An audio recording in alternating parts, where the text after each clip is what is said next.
Of course, let us step into this world, not as an architect with a blueprint, but as a traveler breathing the air for the first time. Here is a narration in the spirit of Ursula K. Le Guin, aiming for that sense of anthropological wonder and profound, quiet liberation. A visitor to the cities of the 31st millennium first notices the sound, which is the absence of it. There is no impatient roar of combustion, no shriek of friction against its will. Instead, there is a layered symphony of movement. The soft whir of electric wheels on resilient pavement is sound like a sigh. The gentle rush of skaters on glass-smooth paths sound like water flowing over stones. The rhythmic padding of runners on moss-like tracks sound like a heartbeat. The city breathes. They called it a plan, but a plan is a static thing, a judgment imposed upon the future. This is not a plan. It is a conversation. A continuous, centuries-long conversation between humanity, the planet, and the ghost of geometry. To move through it is to feel your body unburdened. The paths are not merely flat. They are considerate. A bicycle way, banked on a curve, does not fight your momentum but cradles it. A silent collaboration between your small effort and the great law of gravity. There is no grid of angry, right-angled streets demanding you halt and proceed. Instead, the ways fork and merge like streams in a delta, each current finding its own pace. The heavy freight movers glide silently on suspended rails far above. Great, gentle beasts of burden, while down below, the foot traveler, the child on a scooter, the couple walking hand in hand, all exist in a choreography of consent. No one is hurried, and so no one is late. One sees the past here not as a ruin, but as a route. An archway, broad and strong, might echo the public works of Rome, but it is not made of stone quarried by slaves. It is grown from a bioluminescent, self-healing composite, and it houses not an emperor's declaration, but a community seed bank. The great terrace gardens that cascade down the sides of buildings are a lesson learned from the Inca.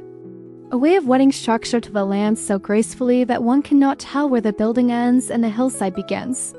Here, they grow the food that is eaten a few floors below in aquaponic bays shimmering with fish and greens, in vertical farms where light, water, and nutrients are delivered with the precision of a prayer. To eat is to participate in the life of your own habitat. There is no police force for what is there to police. Property, in our old anxious sense, has dissolved. You do not lock your dwelling because it is not a fortress for your possessions. It is simply the place where you sleep. The tools you need for your art, your craft, your studies are available in public workshops, their use and maintenance a simple matter of shared respect. The old frenzies of accumulation have been replaced by the calm joys of access. Without the fear of lack, the drive to hoard withers. And without the need to guard, to account for every transaction, to enforce and to punish, a vast amount of human energy was simply liberated. It flows now into other channels, into the cultivation of personal gardens for therapy. And delight, into the intricate weaving of data mosaics that are both art and information, into the exploration of self. Gender, identity, the shape of a family, these are not political battlefields. They are aspects of a person as unique and as unremarkable as the sound of their voice or the way they choose to spend a sunlit afternoon. The system does not care what you are, only that you are.